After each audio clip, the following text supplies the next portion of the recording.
नमः संस्कृताय मित्रों। आइए आज हम अभिज्ञान शाकुंतलम के जो भी महत्वपूर्ण प्रश्न हैं उन्हें समझते हैं। ठीक है, तो देखिए अभी ये हमारी प्रश्नोत्तरी चलेगी जिसमें से हम क्रमशः सातों ग्रंथों की प्रश्नोत्तरी हम करेंगे। देखिए पहला प्रश्न है, महाकवि कालिदास की नाट्य कृति नहीं है। ये देखिए मिस्टेक से हुआ है। ठीक है, तो आपको हम इसमें कुछ चीज़ें बता देते हैं। जैसे आपसे हम पूछ लें कि महाकवि कालिदास, ठीक है, जो कालिदास हैं, देखिए यहाँ से थोड़े से बदल देते हैं। हाँ, देखिए महाकवि कालिदास जो हैं इनकी प्रथम कृति कौन है? तो महाकवि कालिदास की प्रथम कृति है ऋतुसंहार। क्या है? ऋतुसंहार। और ये कालिदास की प्रथम कृति तो है ही। ठीक है, इसमें क्या बताया गया है? इसमें 6 ऋतुओं को बड़ा ही मनोरम वर्णन किया गया है ऋतुसंहार में। अच्छा, आ जाते हैं आगे। पूछ लेगा आपको कि अभिज्ञान शाकुंतलम में कितने अंक हैं, क्योंकि यह अभिज्ञान शाकुंतलम कालिदास का विश्वविख्यात नाटक है जिसमें 7 अंक हैं। देखिए ये दूसरे प्रश्न में पूछ भी लिया है कि अभिज्ञान शाकुंतलम में अंकों की संख्या कितनी है, तो कोई बताएगा 8 बताएगा, कोई 7 बताएगा, तो इसमें 7 अंक हैं, आप लिख लीजिए। ठीक है, आगे जाते हैं। तो देखिए एक चीज़ आपका इसी में रह गया कि विक्रमोर्वशीयम। तो विक्रमोर्वशीयम की बात करें तो यह भी कालिदास का एक नाटक है। इसमें 5 अंक हैं। बाबू ध्यान देकर पढ़िए, इसमें 5 अंक हैं। कितने अंक हैं? 5 अंक हैं। इसमें क्या बताया गया है विक्रमोर्वशीयम में? इसमें राजा पुरुरवा तथा उर्वशी का प्रेम, उनके विवाह का वर्णन किया गया। अब बची आपके तीसरे जो सी ऑप्शन है आपका, इसमें आपका बचा मालविकाग्निमित्रम। तो ये भी कालिदास की रचना है और मालविकाग्निमित्रम यह 5 अंकों का नाटक है जिसमें विदिशा के राजा अग्निमित्र और मालव देश की राजकुमारी मालविका के प्रेम और विवाह का वर्णन किया गया।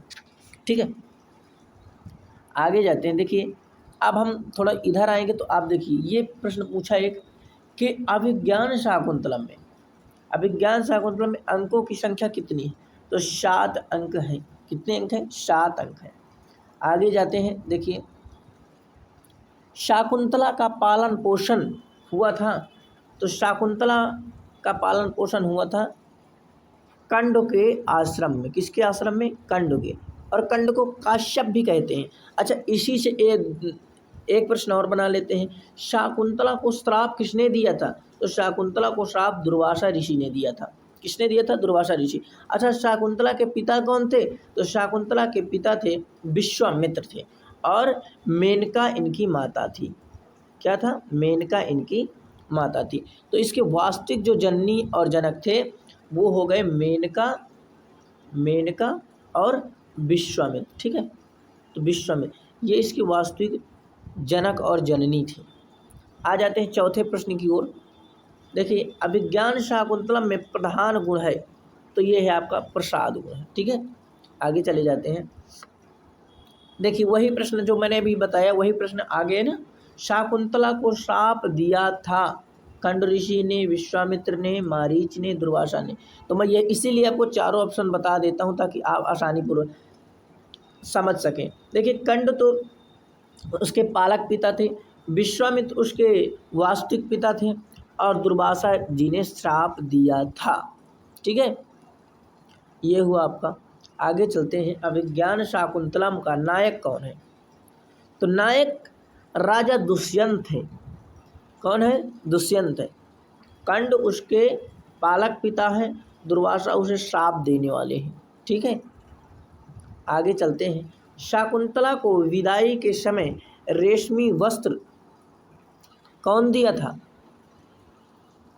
मारीच ऋषि ने, कंड ने, अथवा सखियों ने, अथवा वृक्षों ने। तो पुष्प और महावर जो वृक्षों ने दिया था। किन्होंने दिया था? वृक्षों ने दिया था। आगे जाते हैं 8वें प्रश्न की ओर। तो अभिज्ञान शाकुंतलम में विदूषक है। क्या है विदूषक? तो देखिए अभिज्ञान शाकुंतलम का जो आपका विदूषक है, कौन? विदूषक, तो ये है आपका मातली। क्या है? मातली। ठीक है, आगे जाते हैं। तो पूछ रहा है हमसे अभिज्ञान शाकुंतलम की नायिका। तो भैया ये नायिका शाकुंतला है, आपको पता है अभिज्ञान शाकुंतलम की।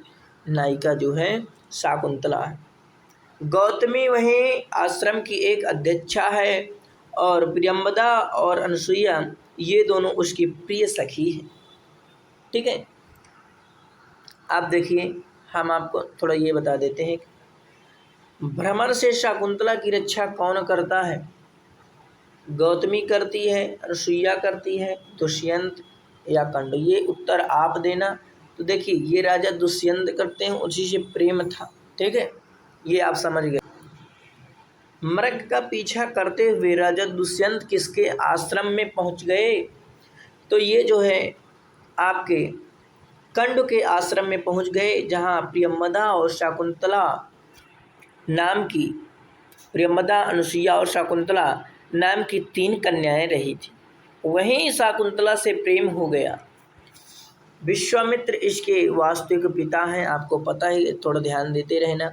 ठीक है, आप देखिए दूसरे प्रश्न की ओर आएंगे तो आप पूछा 12वें प्रश्न में शाकुंतला की विदाई का वर्णन किस अंक में है? तो आप सब जानते हैं कि यह जो है चतुर्थ अंक में है। अच्छा, एक चीज़ मैं आप बता दूं कि चतुर्थ अंक को विदाई का अंक नाम से भी जाना जाता है। और चतुर्थ अंक में श्लोकों की संख्या पूछ ली जाए तो इसमें 22 श्लोक है। कितने श्लोक हैं? चतुर्थ अंक में 22 श्लोक है। द्वितीय अंक का नाम क्या है? तो द्वितीय अंक का नाम है आश्रम निवेश। क्या है? आश्रम आश्रम आश्रम निवेश नाम है। क्या नाम है? आश्रम निवेश नाम है। इसमें श्लोकों की संख्या कितनी है? तो इसमें कुल श्लोक 18 श्लोक है। ठीक है, ये आश्रम निवेश में। ठीक है, अब जान गए। तो आपने देखा कि जो द्वितीय अंक है हमारा, इसका नाम है आश्रम निवेश। क्या नाम है द्वितीय अंक का? आश्रम निवेश, जिसमें हमारे 18 श्लोक हैं। ठीक है, तृतीय अंक पूछ रहा है तो तृतीय अंक का क्या नाम है? तृतीय अंक में मिलन होता है। क्या होता है? मिलन होता है। इसलिए तृतीय अंक का हम जो है मिलन कर देते हैं, यानी कि मिलन अंक इसका नाम से जो है प्रसिद्ध है। आगे जाते हैं तो पंचम अंक एक बचता है। पंचम अंक का नाम क्या है? तो पंचम अंक का है प्रत्याश्यान। ठीक है, प्रत्याश्यान। इसमें आपके 31 श्लोक हैं। कितने हैं? 31 श्लोक हैं। तो देखिए ये सामान्य परिचय है, आप ध्यान देते चलिए और चारों प्रश्न के उत्तर ढूंढने की कोशिश कीजिए। ठीक है, अब जैसे शाकुंतला के पिता के चिंतन में बैठी है, शाकुंतला पति के चिंतन में बैठी है, राजभवन में बैठी है या उपवन में बैठी है या नदी के किनारे बैठी है या कुटिया के पास बैठी है। तो आपको सबको पता है कि जो शाकुंतला रह रही थी तो वह ऋषिकंड के आश्रम में रह रही थी, यानी कुटिया के पास। तो ऑटोमेटिक आपके दिमाग में आएगा तो कुटिया में लगा देंगे और यही आपका आंसर सही है। ठीक है, आगे जाते हैं। शाकुंतला की माता का नाम क्या था? देखिए मैं अभी इसके पहले कई बार बता दिया कि उसके पिता विश्वामित्र तथा माता जो है मेनका है। ये आपका ए नंबर सही हो गया। हंस, पदिका और वसुमती ये कौन है? तो ये राजा दुष्यंत की अन्य रानियाँ हैं। ठीक है, शाकुंतला की उपेक्षा अन्य रानियाँ हैं। आगे जाते हैं, शाकुंतला के पुत्र का नाम क्या था? तो शाकुंतला के पुत्र का नाम था दुष्यंती। जब उसका पुत्र जन्म नहीं लिया तब उसका नाम दुष्यंती यानी सर्वदमन पड़ा, और सर्वदमन को भरत भी कहते हैं। ठीक है, आगे जाते हैं तो देखिए एक प्रश्न पूछ लिया कि शाकुंतला की अंगूठी गिरी थी, कहाँ गिरी थी? मार्ग में गिर गई थी या प्रभा तीर्थ में गिर गई थी या सोम तीर्थ में गिर गई थी या सच तीर्थ में? तो आपको बता दें कि इसका राइट आंसर ए है, सच तीर्थ में शाकुंतला की अंगूठी गिरी थी। ठीक है, आगे जाते हैं, कोई बात नहीं। दुष्यंत की मनः स्थिति जानने के लिए मेनका, अब मेनका कौन है? मेनका है शाकुंतला की माँ। तो इसने अपनी किस सखी को भेजा था? तो इसे जो मेनका थी उसने अपनी शानुमती, एक सखी है उसकी, तो शानुमती को राजा दुष्यंत की मनः स्थिति जानने के लिए भेजी थी। आगे जाते हैं तो देखिए प्रश्न मिला कि अभिज्ञान शाकुंतलम में अंगी-रस है। तो अभिज्ञान शाकुंतलम में क्या है? श्रृंगार रस है या वीर रस है या करुण रस है या हास रस है? तो देखिए यहाँ पर दो व्यक्तियों का प्रेम बड़ा ही मनोरम है। राजा दुष्यंत और शाकुंतला, इसलिए यहाँ पर श्रृंगार रस है। ठीक है, आगे जाते हैं।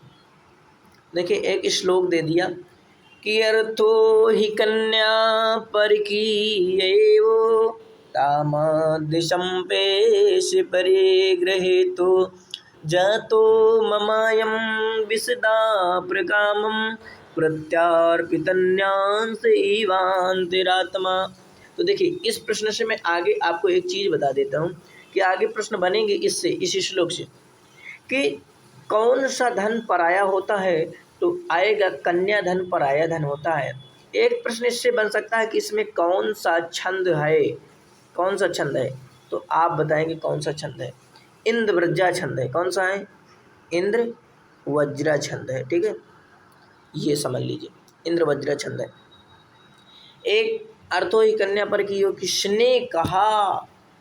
दुष्यंत ने कहा, सारंगरों ने कहा, गौतमी ने या कंड ने? तो इसका राइट आंसर डी, कंड ने कहा। ठीक है, आप देखिए ये जो है आपका एक प्रश्न और बचा। दुष्यंत और शाकुंतला का विवाह था गंधर्व ब्रह्मा विवाह, दैव विवाह, प्रजापत्य विवाह। तो ये था दुष्यंत और शाकुंतला का जो विवाह था, ये गंधर्व विवाह था। आगे मैं एक वीडियो बनाऊंगा तो उसमें आपको सब बता दूंगा कि ब्रह्मा विवाह क्या होता है, दैव विवाह क्या होता है, प्रजापत्य विवाह, आसानी पूर्वक आप समझ जाएंगे। ठीक है, तो आ जाते हैं हम 21 नंबर प्रश्न पर। गंडस्यो परिपिंडिका संवृत्ता, किसने कहा?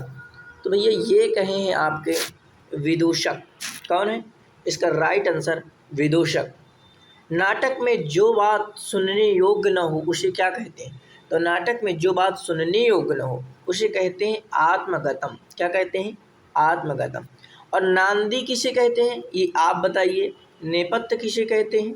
ठीक है, नेपथ्य का मतलब होता है जो पर्दे की ओट पर बात कही जाती है, उसको जो है नेपथ्य कहते हैं। ठीक है, तो देखिए 22वां प्रश्न हो गया। 23 को देखते हैं। नाटकों में भारतवाक का प्रयोग होता है मध्य में, प्रारंभ में, कहीं भी और अंत में। तो देखिए जो कालिदास के पूर्ववर्ती कवि हैं, पूर्ववर्ती कालिदास के जो पहले के कवि हैं, वो भरतवाक यानी कि नांदी का प्रयोग नहीं करते। तो देखिए नाटकों में भरतवाक का प्रयोग होता है। भरतवाक जैसे कि नांदी हो गया, सूत्रधार हो गया, ये भरतवाक है। तो जो कालिदास के पूर्ववर्ती कवि हैं वो सूत्रधार से प्रयोग करते हैं, जैसे भाष।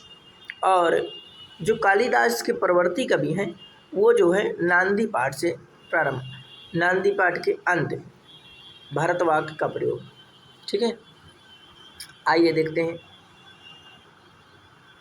देखिए एक प्रश्न आ गया आपके पास। अभिनेता यानी जो नाचने वाले, अभिनेता जहाँ वेशभूषा धारण करते हैं उसे क्या कहते हैं? नांदी कहते हैं, नेपथ्य कहते हैं, पूर्वरंग या रंगमंच। तो देखिए रंगमंच पर तो पूरी प्रस्तुति ही होती है, इसे कहते हैं नेपथ्य। अभी मैंने बताया कि जो पर्दे की ओट पर कार्य होता है उसे नेपथ्य कहते हैं। ठीक है, और नांदी क्या होता है? देखिए नांदी में जैसे रंगमंच का जब आरंभ होता है, रंगमंच देखिए मैं समझा देता हूँ। जैसे ये एक रंगमंच, इसका जब आरंभ यहाँ पर सभी जितने दर्शक होते हैं तो देखने वाले होते हैं, उनको प्रसन्न करने के लिए, उनको प्रसन्न करने के लिए देवों की, ब्राह्मणों की, ब्राह्मणों द्विजों की स्तुति की जाती है, यानी कोई गाना गाया जाता है, उसी को नांदी या नांदी पाठ कहते हैं। यानी दर्शकों को आनंदित करने वाला वही नांदी है। ठीक है, अब देखिए आगे जाते हैं। देखिए नाट्य शास्त्र में नांदी से विपरीत है, कौन है? तो देखिए नाट्य शास्त्र में भाई नांदिये से प्रारंभ होता है, तो मंगलाचरण है। क्या है? मंगलाचरण। ये आसानी पूर्वक आप समझिए। आगे जाते हैं। अभिज्ञान शाकुंतलम का सर्वप्रथम अंग्रेजी में अनुवाद किसने किया? तो ये किया, किसने किया अंग्रेजी में अनुवाद जो है? विलियम जोन्स ने। किसने? विलियम जोन्स ने अंग्रेजी में अनुवाद किया था। ठीक है, अब देखिए एक प्रश्न आया कि अभिज्ञान शाकुंतलम में पुरुष पात्रों में नहीं है, कौन नहीं है? वसंतक नहीं है, भद्रसेन नहीं है, या सोमरात या मध्य। तो ये पहला नंबर सही है आपका, वसंतक। वसंतक जो है पुरुष पात्रों में नहीं है। देखिए महर्षि कंडो का आश्रम था, तो ये था मालिनी के तट पर था। बिल्कुल सही आंसर, आप यहीं से समझ गए। ठीक है, देखिए आगे प्रश्न की ओर जाते हैं। तो राजा दुष्यंत ने जब आश्रम में प्रवेश किया तब महर्षि कंडो कहाँ गए हुए थे? तो इसका राइट आंसर होगा वो सोम तीर्थ पर गए हुए थे। कहाँ गए थे? वो सोम तीर्थ चले गए थे कंठ। और सच तीर्थ में देखिए अंगूठी गिरी थी शाकुंतला की, ये ध्यान देना। ठीक है, ये हुआ आपका। आगे चलते हैं। तो एक प्रश्न आपके पास और बचा हुआ है। अभिज्ञान शाकुंतलम में का उपजीव ग्रंथ क्या है? तो ये महाभारत है, क्योंकि महाभारत से ही ली गई कथा इसकी। 36।